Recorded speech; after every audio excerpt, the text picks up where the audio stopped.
السلام علیکم ورحمۃ اللہ وبرکاتہ۔ بسم اللہ الرحمن الرحیم۔ والد صاحب ایک ناگہانی حادثے میں ہم سے ہمیشہ کے لیے جدا ہو گئے۔ ہم 3 بہنیں تھیں۔ والدہ نے ماں اور باپ دونوں کا پیار دیا، بہت مشکلات جھیلی، مگر ہمیں یہ احساس نہیں ہونے دیا کہ ہمارے سروں پر باپ کا سایہ نہیں۔ امی گریجویٹ تھیں، انہوں نے بھاگ دوڑ کر کے ملازمت حاصل کی اور ایک سکول میں ٹیچر ہو گئیں۔ ہمارے گھر کے برابر میں ایک عمر رسیدہ خاتون رہتی تھیں جن کی اولاد نہیں تھی اور شوہر نے دوسری شادی کرنے کے بعد انہیں بے سہارا چھوڑ دیا تھا۔ امی انہیں آنٹی اور ہم نانو جی کہتے تھے۔ وہ 30 برس سے اس گھر میں تنہا رہتی تھیں۔ یہ ان کے والد کا گھر تھا۔ نانو ثریا جوانی میں ملازمت کرتی تھیں، پھر ریٹائر ہو گئیں تو پنشن کی رقم سے گزارا کرنے لگیں۔ ان کے بہت کم رشتہ دار آتے تھے جو کبھی کبھار ملنے آ جاتے، وگرنہ یہ اکیلی اپنی زندگی کشتی کھینچنے پر مجبور تھیں۔ جب ہماری امی کے سر سے سہاگ کی چادر اتری، وہ بہت پریشان ہوئیں۔ انہوں نے میری ماں کو سہارا دیا اور دکھ بانٹنے کے لیے ٹافیاں اور چاکلیٹ لے کر آئیں اور امی کا گھریلو کاموں میں ہاتھ بٹانے لگیں۔ نانو ثریا سے میری ماں کو بہت سہارا ملا۔ وہ جب اسکول پڑھانے جاتی، اگر ہم میں سے کوئی بچہ بیمار ہوتا تو امی بیمار بچے کو نانو جی کے گھر چھوڑ جاتیں۔ وہ ہماری بہت اچھی طرح دیکھ بھال کرتیں۔ اکثر بیماری میں ہمیں وہی ڈاکٹر کے پاس لے کر جاتی تھیں۔ سچ کہوں تو اگر نانو ثریا کا گھر پڑوس میں نہ ہوتا، میری ماں کو اکیلے زندگی کی مشکلات سے مقابلہ کرنا بہت دشوار ہو جاتا۔ وہ امی کا سہارا اور امی نانو جی کا سہارا بن گئی تھیں۔ وقت گزرتا رہا، امی عمر رسیدہ، ہم جوان اور نانو ثریا بوڑھی ہوتی گئیں۔ میری دونوں بڑی بہنوں نے تعلیم مکمل کر لی اور امی کی کوششوں سے وہ اپنے گھروں کی ہو گئیں۔ انم اور اقرا کی شادی کے بعد امی بیمار پڑ گئیں۔ میں زیادہ ان کے قریب رہنے کی کوشش کرنے لگی تاکہ وہ انم اور اقرا کے لیے اداس نہ ہوں۔ بتاتی چلوں کہ میری دونوں بہنوں کی شادیاں 2 سگے بھائیوں سے ہوئیں جو اپنے خامدوں کے ہمراہ بیرون ملک چلی گئیں۔ ہمارا مکان کافی بڑا تھا اور ہم ماں بیٹی اتنے بڑے گھر میں اکیلے رہتے تھے۔ اس وجہ سے بھی امی جان کا جی گھبراتا تھا۔ تبھی وہ اب نانو ثریا سے کہتی تھیں کہ آنٹی اپنا گھر کرائے پر اٹھا دیجئے اور آپ ہمارے پاس آ کر رہیے۔ پہلے تو وہ نہ مانتی تھی، پھر انہوں نے میری ماں کی تجویز مان کر اپنا گھر کرائے پر دے دیا اور اپنا سامان ہمارے گھر کے ایک پورشن میں منتقل کر دیا۔ ان کا سامان مختصر تھا۔ امی نے انہیں 2 کمرے دے دیے۔ ایک کمرے کو انہوں نے اپنا بیڈ روم بنا لیا اور دوسرے میں صوفے ڈال دیے کہ اگر ان کا کوئی مہمان یا رشتہ دار آئے تو وہ انہیں وہاں بٹھا سکیں۔ کھانا وہ ہمارے ساتھ ہی کھاتی تھیں، لہٰذا ڈائننگ ٹیبل اور کرسیاں اپنے کرایہ دار کو استعمال کے لیے دے دیں۔ ان کے آ جانے سے ہمیں بہت سکون ملا کیونکہ وہ بہت ایک اچھی خاتون تھیں۔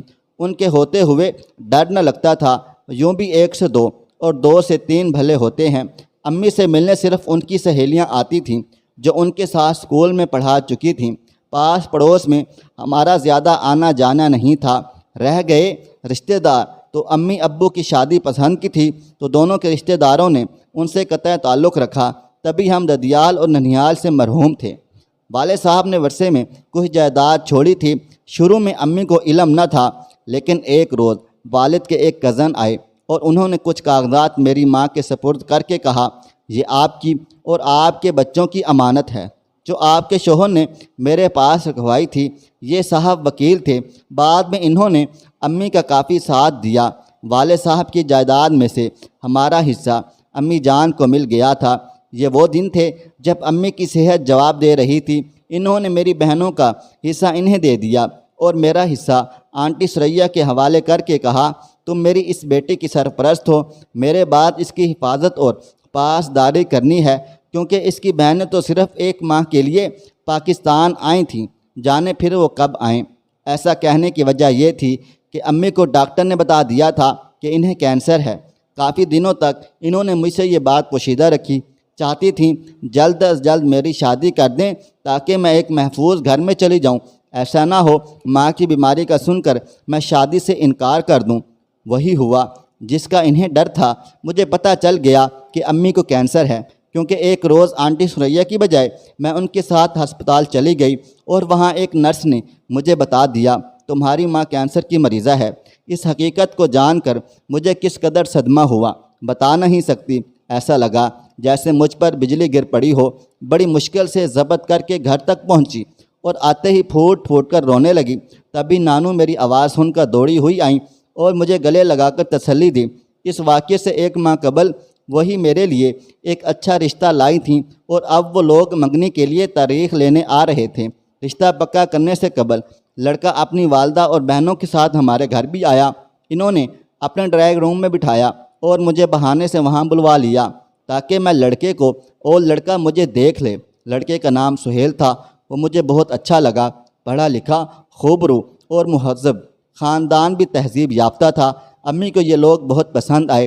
مجھ سے پوچھا تو میں نے کہا جیسے آپ کی مرضی، میں آپ کی مرضی پر راضی ہوں۔ یوں سہیل کے گھر والوں سے رشتے کی بات طے ہو گئی۔ میں اس رشتے پر بہت خوش تھی، البتہ یہ سوچ کر جی گھبراتا تھا میری ماں بیمار ہے اور کسی طرح بھی افاقہ نہیں ہو رہا بلکہ مزید کمزور ہوتی جا رہی ہیں۔ انہیں اس حال میں چھوڑ کر کیسے پیا گھر سدھاروں گی؟ یہ معلوم نہ تھا میری ماں محض بیمار نہیں بلکہ کینسر کی مریضہ ہیں اور اب وہ کچھ عرصے کی مہمان ہیں۔ مجھے نانو سے گلہ تھا، انہوں نے مجھ سے یہ بات کیوں نہ بتائی، حالانکہ وہ ہمیشہ امی کے ساتھ ہسپتال جاتی تھیں۔ لیکن ان کا بھی کیا قصور؟ خود امی نے انہیں قسم دی تھی کہ تانیہ کو مت بتانا ورنہ یہ کہیں شادی سے انکار نہ کر دے، اور وہی ہوا۔ جب سہیل کی والدہ منگنی کی رسم کے لیے تاریخ لینے آئیں تو میں نے امی کو صاف منع کر دیا کہ میں ہرگز منگنی کرنے والی نہیں، آپ بیمار ہیں اور ان لوگوں کو شادی کی پڑی ہے، میں آپ کو اس حال میں تنہا چھوڑ کر کہیں بھی نہیں جاؤں گی۔ اماں بولی بیٹی میری خوشی کے لیے منگنی ہو لینے دو، شادی تبھی کروں گی جب تمہاری مرضی ہوگی، تمہاری منگنی سے جو مجھے سکون ملے گا، سچ کہتی ہوں اس خوشی سے میری زندگی کے دن بڑھ جائیں گے اور میں پھر جی اٹھوں گی۔ اچھے رشتے بار بار نہیں ملتے، اس لیے منگنی کا بندھن جلد باندھ لیتے ہیں۔ ماں کو حسرت بھرے لہجے میں ایسا کہتے سن کر میری آنکھوں میں آنسو بھر آئے اور میں نے ان کی خوشی کی خاطر سر جھکا دیا۔ یوں میری منگنی سہیل سے ہو گئی۔ منگنی کو ابھی تھوڑے دن گزرے تھے کہ امی کی حالت زیادہ خراب رہنے لگی۔ سہیل ان کی طبیعت پوچھنے کے بہانے فون کرتا تو امی کہتی میں زیادہ بات نہیں کر سکتی، میرا سانس پھول جاتا ہے، تم بات کر لو۔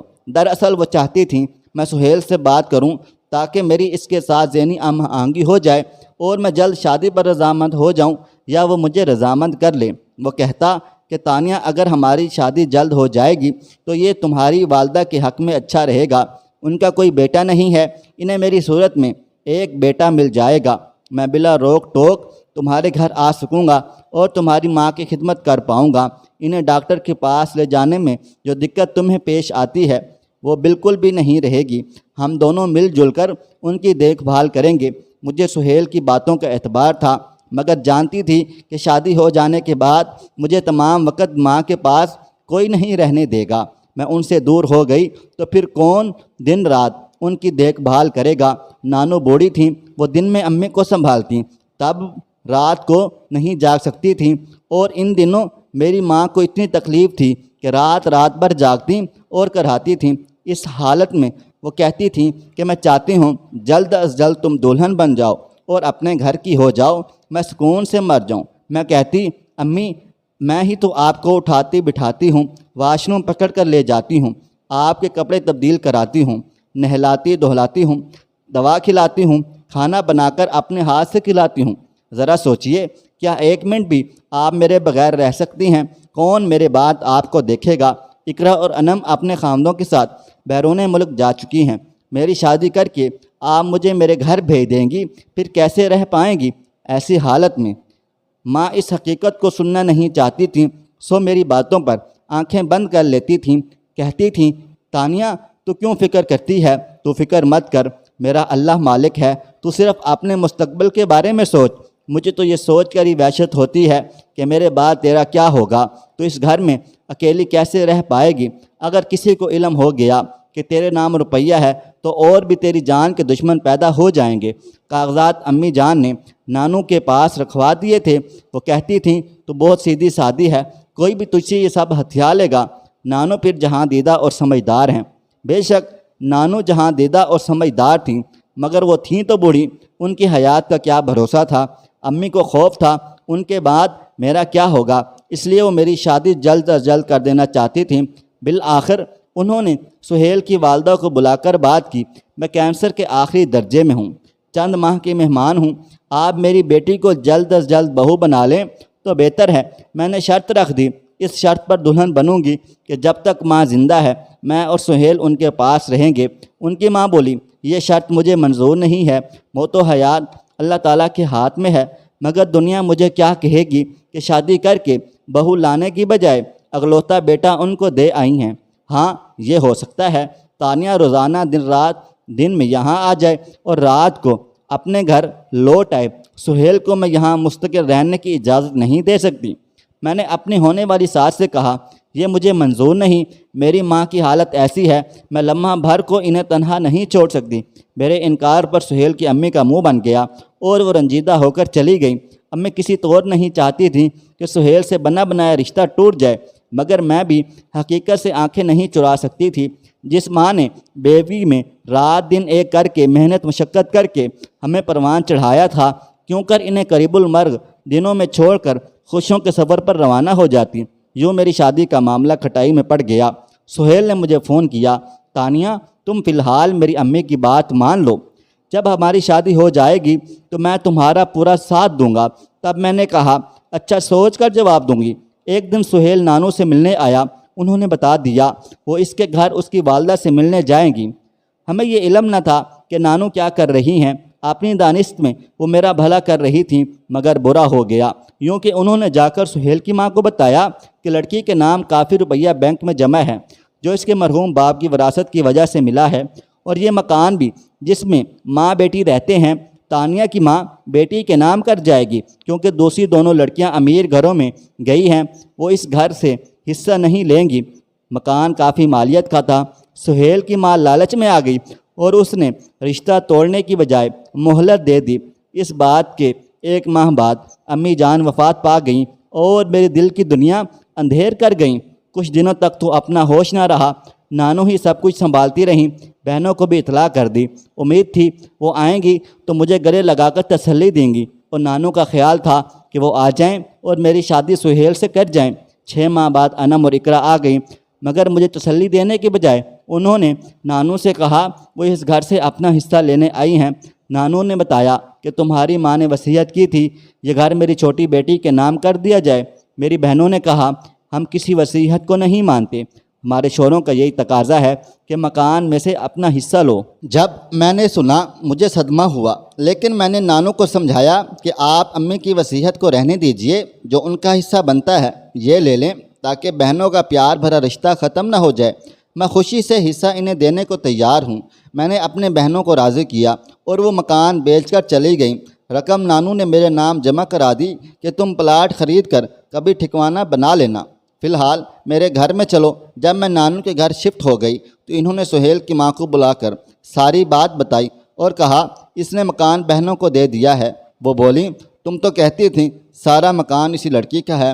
ہاں تھا، مگر جھگڑا نہیں چاہتی تھی سو بہنوں کو دے دیا ہے۔ یہ سن کر وہ خاتون بولیں تو مجھے تم نے دھوکہ دیا، اب رکھو اس لڑکی کو اپنے پاس، مجھے ایسی بہو نہیں چاہیے۔ میرے سہیل کے لیے لڑکیاں بہت، اور وہ منگنی ختم کرنے کا اعلان کر کے چلی گئیں۔ مجھے قطعی افسوس نہ ہوا مگر نانو کو بہت ہوا، کیونکہ سہیل خود ایک سلجھا ہوا اور اچھا لڑکا تھا، وہ لالچی بھی نہیں تھا۔ ماں نے جا کر اسے بتا دیا کہ وہ کیوں رشتہ ختم کر آئی ہے۔ سہیل نے کچھ دنوں بعد نانو کو فون کیا اور کہا کہ وہ اب بھی مجھ سے شادی کرنا چاہتا ہے، بے شک وہ مکان سے محروم ہو گئی ہے پھر بھی اسے قبول ہے۔ سہیل کے ماں باپ راضی نہ تھے، اس نے اپنے چند دوستوں کے ہمراہ نانو کے گھر آ کر مجھ سے نکاح کیا۔ ہماری شادی میں صرف نانو جی کے چند جاننے والے شریک ہو سکے، جبکہ سہیل کی طرف سے اس کے کچھ دوست اور ان کے گھر والے آئے۔ شادی کے بعد نانو نے میری رقم جو بینک میں تھی وہ میرے حوالے کر کے کہا پلاٹ خرید کر گھر بنوا لو۔ سہیل نے بھی حصہ ڈالا اور ہم دونوں نے مل کر محبت کا وہ گھر گروندہ تعمیر کر لیا جو ہمارے لیے کسی تاج محل سے کم نہیں تھا۔ سہیل کو کھو کر اس کے والدین پچھتائے، اور جب ہمارا آشیانہ تعمیر ہو گیا اور ہم نانو کے گھر سے وہاں شفٹ ہو گئے تو ہمیں وہ منانے آئے۔ ہم بھلا کیوں نہ ان کو خوش آمدید کہتے، آخر کو وہ ہمارے والدین تھے، اور والدین جیسے بھی ہوں ان کی جگہ کوئی نہیں لے سکتا۔ آج میں سسرال میں ہوں اور خوش ہوں کہ مجھے سہیل جیسا جیون ساتھی ملا ہے۔ مجھے ان پر اور انہیں مجھ پر اعتبار ہے، اور یہی اعتبار ہماری محبت اور خوشیوں کی اساس ہے۔ آج نانو اور امی جان دونوں اس دنیا میں نہیں ہیں، اے کاش وہ حیات ہوتیں اور میری خوشیوں بھری زندگی کو دیکھتیں، تاہم مجھے یقین ہے ان کی روحیں ہمیں خوش و خرم دیکھ کر ضرور خوش ہوتی ہوں گی۔ دوستو، دولت کے پیچھے نہیں بھاگنا چاہیے۔ سہیل نے عقل مندی کی اور بہت اچھا کیا کہ تانیہ سے اس صورت میں شادی کی کہ جبکہ اس کے پاس گھر نہیں تھا، لیکن اللہ تعالیٰ نے گھر بھی بنوا دیا، جبکہ سہیل کی ماں نے مکان نہ ہونے کی صورت میں انکار کر دیا تھا۔ بس اللہ بیٹیوں کے دلوں میں ماں باپ کا پیار قائم رکھے۔